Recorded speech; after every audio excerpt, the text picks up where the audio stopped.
Hello, friends. I am Dr. Barbie Wasson with River Point Family Acupuncture, and this is River Point's podcast where we get to the point on all things acupuncture, health, and vitality in the River Valley.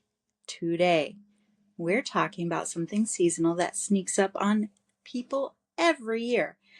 Some of you notice it as tension, some of you notice it as snapping at your partner, some of you notice it as poor sleep or headaches.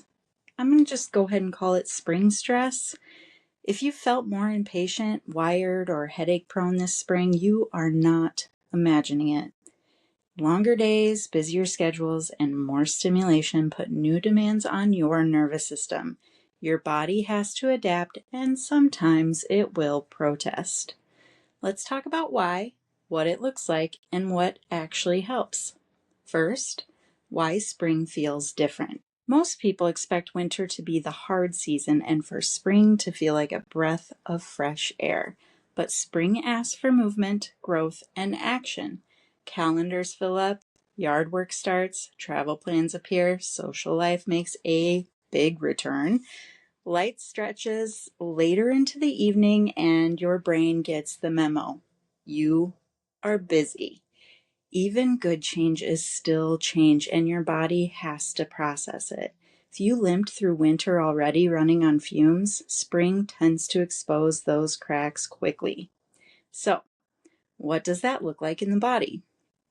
Tight neck and shoulders, jaw clenching, TMJ, lots of muscle tension, headaches, especially tension type headaches, trouble falling asleep or waking up in the night and not being able to get back to sleep, feeling overstimulated, snapping at people you love, digestive flare-ups or stress eating, feeling tired but not able to fully relax. If this sounds like you, I promise you're not broken. You're just human and it is fixable. Now, let's put in a little Chinese medicine so that we have a different map for what's happening. In Chinese medicine, spring is closely connected to the liver system, and no, we're not putting your liver function on notice. The liver system in traditional Chinese medicine describes a broader set of functions: movement, adaptability, the smooth flow of energy and blood, the health of tendons and sinews, and how we move through plans and projects. When that system flows well, you feel motivated, patient, and clear. When it jams up, you may feel stuck internally while life speeds up on the outside. That mismatch is exactly what creates the list we just talked about: irritability, muscle tightness, headaches, PMS flare-ups, shallow sleep, and digestive issues. The whole on-edge package. Have you ever wondered why stress tends to show up in the neck, shoulders, and head so easily? Because stress doesn't stay an idea in your head. It goes physical and fast. Many people unconsciously brace through their jaw, neck, shoulders, upper back, and diaphragm. Over time, those patterns create a feedback loop. Tight muscles tell the brain danger, the brain increases stress output, and the body tightens more. So you can logically know there's no threat, but your body still feels ready to bolt. That's where acupuncture can help. We calm the nervous system, improve circulation, and reduce muscular guarding. In plain terms, we help your body get a new message. It's safe to downshift now. When the body receives that message, your mind tends to follow. Why does sleep suffer in the spring? Short answer: timing and tension. Longer daylight can push melatonin rhythms later. Busy evenings, social events, and late night screen time keep your nervous system humming. Add in stress hormones that stay elevated into the night, and bedtime becomes the first moment your system has the space to process the day it just had, which makes it paradoxically harder to fall asleep. If your body only quiets when your head hits the pillow, bedtime becomes the moment all that pent-up stuff shows up. Not great for restful sleep. So, what can you do right now, this week, or even today to help? Here are some practical, fast wins I give patients all of the time. Get outside early for early morning light, and it has to hit your eyes, so ditch those sunglasses. Even 10 minutes of this can reset your circadian rhythms. Walk daily. Again, even 10 minutes counts. Movement is a powerful downshift tool. Reduce evening overstimulation. Screens, heated arguments, doom scrolling. Your nervous system is clocking every headline. Stretch the chest, hips, and upper back.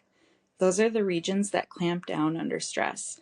And even gentle holds in those areas for 30 to 60 seconds helps. Eat regular meals with protein, so your blood sugar isn't doing cartwheels. And have you ever heard of a schedule margin? Not every hour needs an item on the list. Leave some blank space. Your nervous system loves predictable pauses. And practice simple breathing. Exhale longer than you inhale for a few cycles. Tells your vagus nerve it's safe to chill. That little trick lowers heart rate and says we can come out of alert mode now. Sometimes people think the solution is doing one more thing. Often, though, the solution is actually removing one more thing that's revving you up. Having said that, here's when you should consider acupuncture or extra support. If the tension, headaches, irritability, insomnia, or stress-related digestive issues keep recurring and aren't just a one-off, your body is asking for help. You don't have to wait for full burnout. We can help regulate those patterns before they become a bigger problem.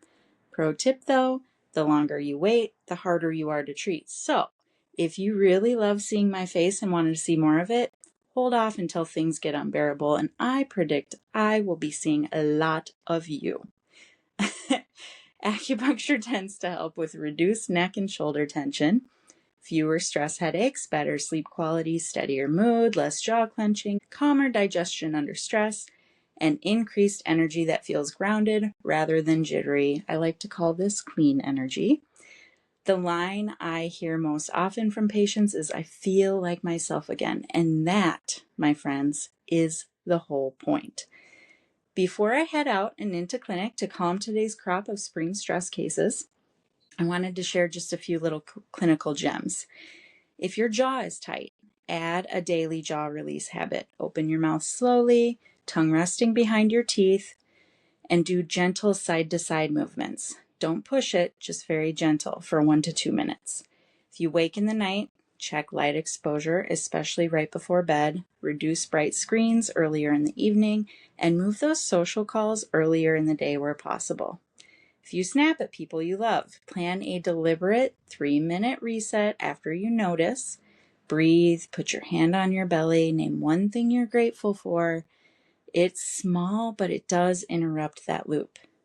So for a quick recap, spring is the season of movement and forward momentum, but it is still stress.